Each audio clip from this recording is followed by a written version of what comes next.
Hello friends, शुरू करते हैं आज की हमारी कहानी खूबसूरती या गुण भाग 1। शादी के 10 साल बाद सरोज और आलोक के घर दोहरी खुशी आई क्योंकि उनके घर एक नहीं 2 जुड़वा बच्चियों ने जन्म लिया है। आलोक की माँ कृष्णा जी भी बहुत खुश थी। कान्हा जी को मानने वाली कृष्णा जी बारंबार अपने ईश्वर को धन्यवाद दे रही थी। उनका पूरा परिवार बहुत खुश था। याद है जब डॉक्टर ने आलोक जी को बाहर ऑपरेशन रूम से बाहर आकर ये खुशखबरी बताई तो आलोक जी का मन खुशी से भर उठा। अपनी माँ के गले लगकर उन्होंने कहा, माँ, कान्हा जी ने हमारा घर खुशियों से भर दिया है। नर्स ने जैसे ही उनके हाथों में उनकी बच्चियों को रखा तो आलोक जी को लगा कि पूरी दुनिया की खुशियाँ उनके हाथों में आ गई हैं। इसीलिए उन्होंने अपनी एक बेटी का नाम खुशी और दूसरी का प्रसन्नता रखा। अक्सर लोग लड़का होने पर किन्नरों को आशीर्वाद के लिए बुलवाते हैं, परंतु आलोक जी ने बेटियां होने पर किन्नरों को शगुन दिया था। उनकी अधूरी जिंदगी इन नन्ही परियों की वजह से ही तो पूरी हुई थी। घर परिवार की लाडली खुशी और प्रसन्नता बड़ी होने लगी।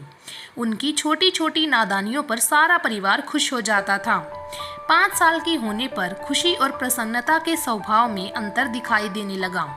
जहाँ खुशी कम बोलने वाली अंतर्मुखी लड़की थी, वहीं प्रसन्नता एक चंचल गुड़िया थी। इन दोनों के स्वभाव के अंतर के अलावा एक और अंतर था जो कुदरत ने इन दोनों में जन्म से ही डाला था।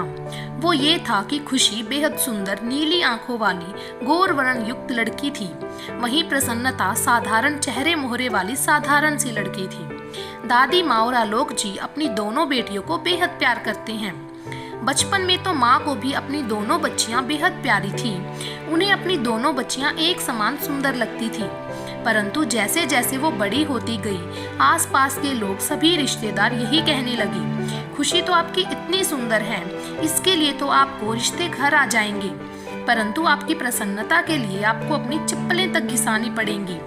सरोज जी ये सुनकर बहुत दुखी हो जाती, परंतु आलोक जी हंसकर टाल देते और कहते, मेरी दोनों बेटियां बहुत प्यारी हैं, निश्चित समय आने पर इन दोनों को अच्छे घर परिवार मिल जाएंगे। परंतु सरोज जी काफी परेशान रहने लग गई। उन्हें लगता था कि प्रसन्नता का क्या होगा, इसीलिए वो खुशी को कुछ कहने की बजाय हमेशा प्रसन्नता को टोकती रहती। उन्होंने अपनी दोनों बच्चियों में अंतर करना शुरू कर दिया। उनके मन में ये बात गहराई से घर कर गई कि मेरी खुशी को तो कोई राजकुमार मिल ही जाएगा, लेकिन प्रसन्नता का क्या होगा। उन्होंने प्रसन्नता से घर के छोटे मोटे काम करवाने शुरू कर दिए।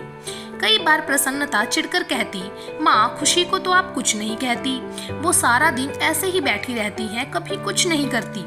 माँ उसे डांट कर कहती, मैं जो तुझे कहती हूँ वो चुपचाप कर, खुशी को कोई काम करने की जरूरत नहीं है, वो तो मेरी राजकुमारी है, उसे तो कोई राजकुमार मिल ही जाएगा, फिक्र तो मुझे हमेशा तुम्हारी ही रहती है। रुआसी होकर प्रसन्नता दादी के पास जाकर पूछती है, दादी, क्या मैं इतनी बदसूरत हूँ कि मुझे कोई राजकुमार नहीं मिलेगा।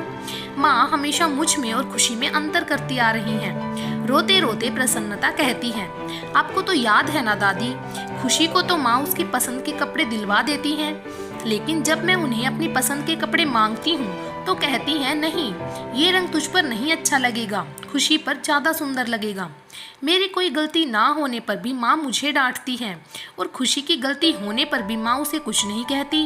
और तो और स्कूल में भी सभी बच्चे मुझे और खुशी को देखकर कहते हैं, खुशी, तेरी बहन को तो भगवान ने तेरे लिए नजर बट्टू बनाकर भेजा है। सभी मुझ पर हंसते हैं। ये कहकर प्रसन्नता रोने लग जाती है।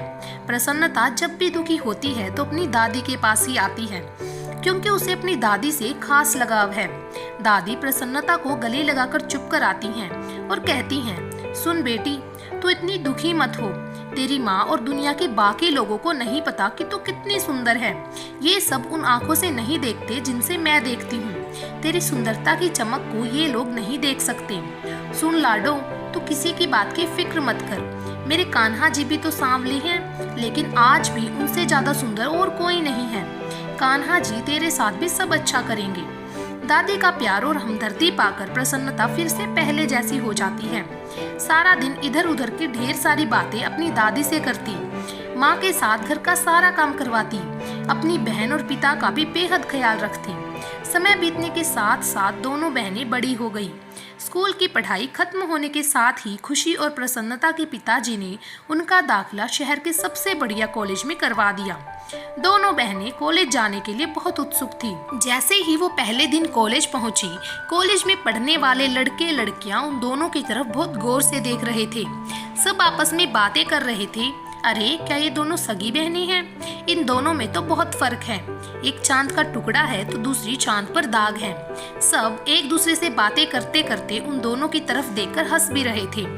जहां सभी लड़के खुशी की ओर देखकर आहें भर रहे थे, वहीं प्रसन्नता का आगे से दोस्ती का हाथ बढ़ाने पर भी कोई भी उससे दोस्ती करने को तैयार नहीं था। सब उससे पूछ रहे थे, खुशी तुम्हारी सगी बहन है? प्रसन्नता भी हंसकर हाँ में सिर हिला देती। कुछ समय बीतने पर भी ना तो दुनिया का देखने का नजरिया और ना ही माँ का नजरिया प्रसन्नता के प्रति बदला। हाँ, एक बात जरूर थी, बचपन से अपनी और अपनी बहन के बीच फर्क को लेकर प्रसन्नता असहज नहीं होती थी। वो ये मान चुकी थी कि उसकी बहन बहुत सुंदर है। कॉलेज में भी जब सब लोग खुशी की तारीफ करते तो खुशी तो मुस्कुरा कर चुप हो जाती, परंतु साथ में अगर कोई कहता प्रसन्नता तुम्हारी ही बहन है, खुशी तो कोई जवाब ना देती, पर प्रसन्नता उसी समय कह देती, हाँ मैं ही हूँ इसकी बहन। मुझे ईश्वर ने इसके साथ इसीलिए भेजा है ताकि मेरी बहन को किसी की भी नज़र ना लगे। हमेशा हंसते रहना, सबकी मदद करना, सबके साथ अच्छे से व्यवहार करना प्रसन्नता का खास गुण था। धीरे धीरे उसके सहपाठी उसे पसंद तो करने लगे, परंतु हर कोई उससे अपना काम ही निकलवाता था। इसके विपरीत खुशी के लिए खुद उसके सहपाठी आगे बढ़कर उसका काम करने को तैयार हो जाते थे। खुशी की खूबसूरती के कारण कॉलेज में पढ़ने वाले लड़के उसके आसपास ज्यादा मंडराते थे, परंतु प्रसन्नता कभी भी अपनी बहन के पास किसी को आने नहीं देती थी। कई लड़के मन ही मन खुशी को पाने की इच्छा रखते थे। ये बातें उन दोनों बहनों से भी नहीं छिपी थी।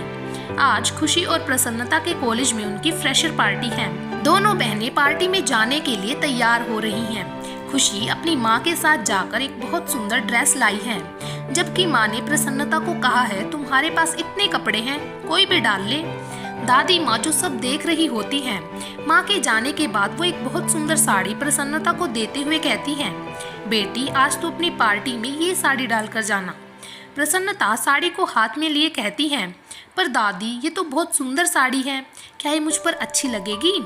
इतने सुंदर हल्के गुलाबी रंग की साड़ी जिस पर हल्के हल्के सितारे लगे हुए हैं, ये तो खुशी पर ज्यादा अच्छी लगेगी। दादी उसे होले से गाल पर चपत लगाते हुए कहती हैं, नहीं ये मेरी लाडो पर भी बहुत सुंदर लगेगी। वैसे भी मैंने ये साड़ी तेरे लिए ही रखी है।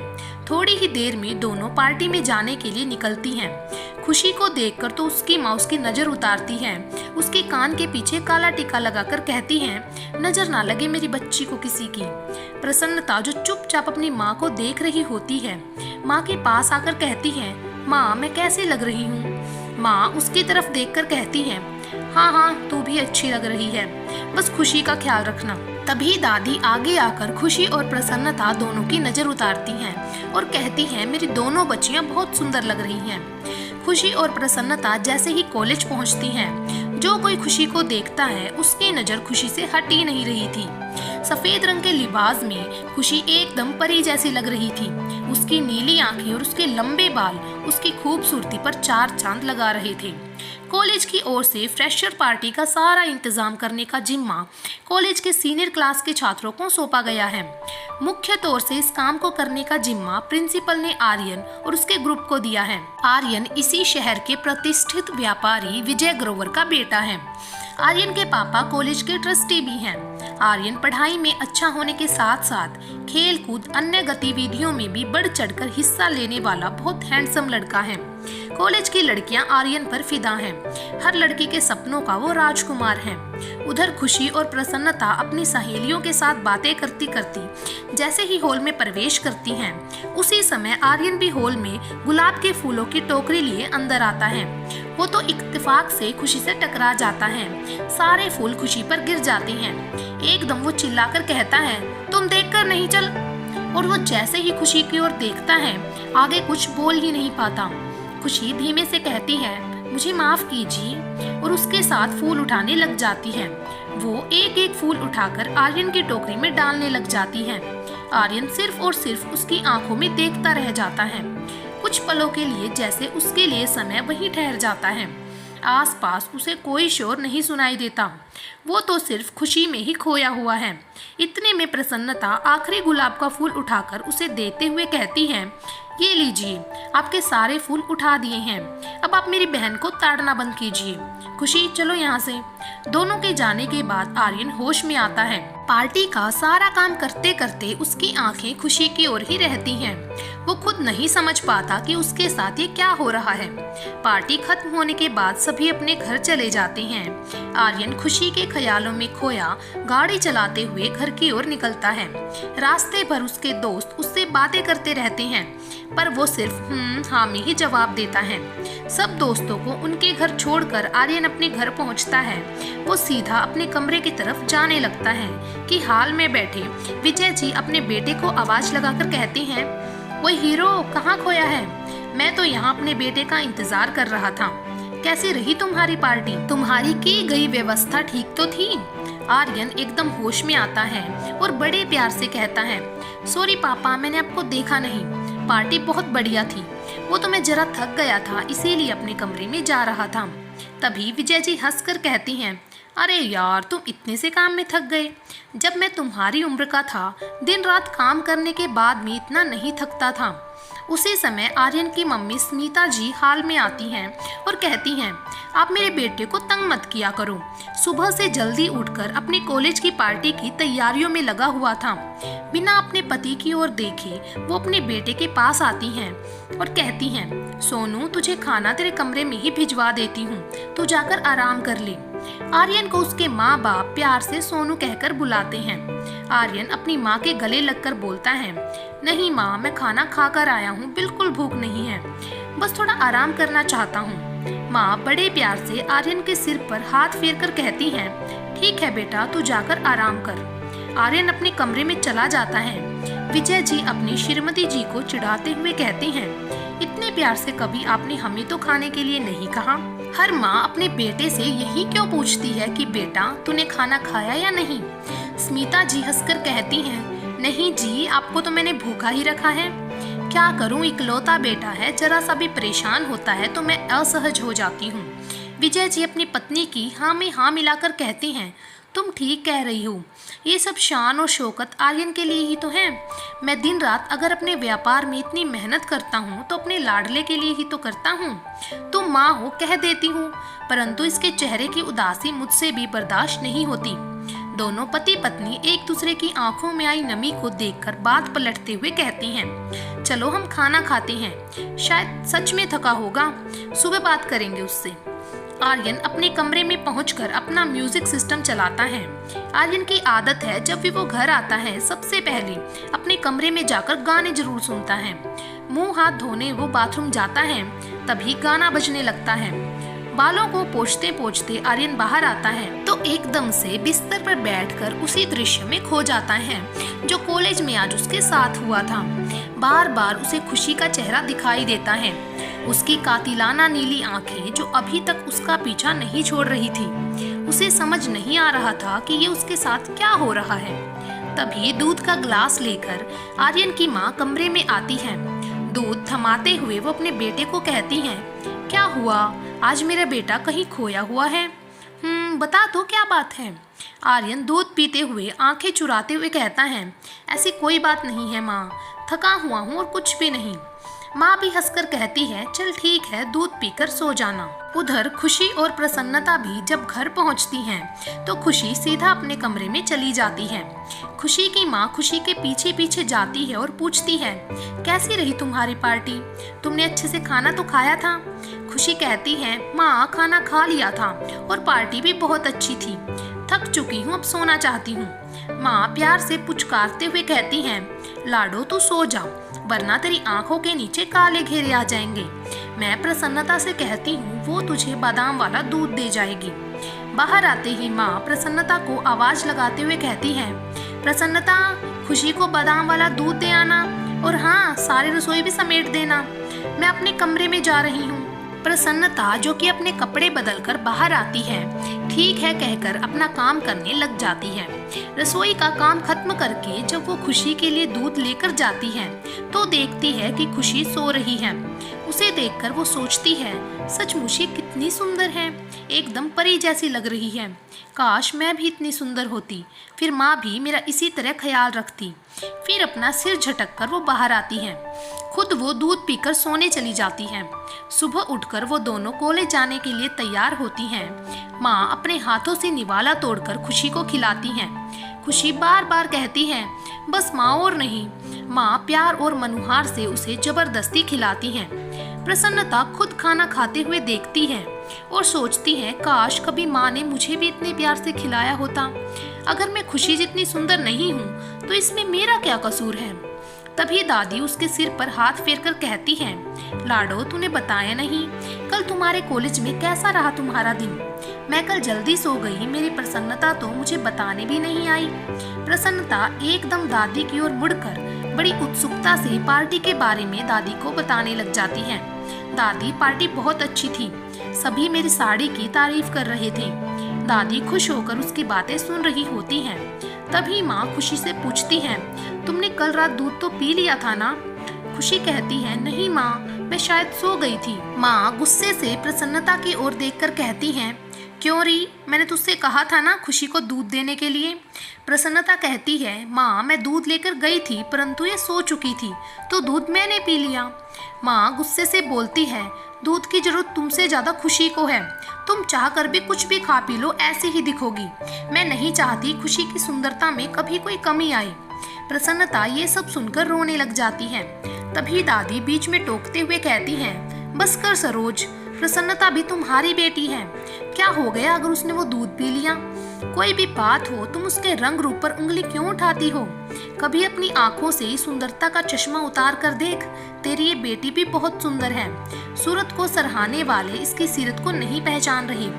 दिल से तेरी बेटी बहुत सुंदर है और जिसका दिल सुंदर होता है उसकी सूरत पर भी उसी का नूर होता है। प्रसन्नता के हाथों में तो ईश्वर ने इतना जादू भरा है, जो कोई भी इसके हाथों का बना खाना खाता है वो तारीफें करता नहीं थकता। और तो और हर छोटे बड़े काम में ये इतनी निपुण है जिसका कोई मेल नहीं है। हम सबका ख्याल इतनी अच्छे से रखती है। इस पूरे घर में हर चीज में इसकी काबिलियत नजर आती है। घर के कोने कोने की सजावट इसकी गवाह है। ऐसा लगता है जैसे किसी मंझे हुए कलाकार ने इस घर को एक खूबसूरत पेंटिंग की तरह सजाया हो। सरोज तुनक कर कहती है, क्या माँ जी आप भी क्या कह रही हैं। मेरी खुशी को इन सब चीज़ों की कोई ज़रूरत नहीं है। मेरी नाजुक सी गुड़िया ये सब कहाँ कर पाएगी। वैसे भी ये जहाँ भी जाएगी इसके आगे पीछे नौकर होंगे। मेरी लाडो के हाथ इन सब चीज़ों के लिए नहीं बने हैं। माँ की बात सुनकर खुशी भी खुश हो जाती है। दादी सिर हिलाकर कहती है, तुम प्रसन्नता के गुणों की चमक कभी नहीं समझ पाओगी। उधर सरोज बिना कृष्णा जी की बात का कोई जवाब दिए खुशी को निहारती रहती हैं। उसे काला टीका लगाते हुए कहती हैं, ध्यान से जाना कॉलेज, और हाँ प्रसन्नता खुशी का ख्याल रखना।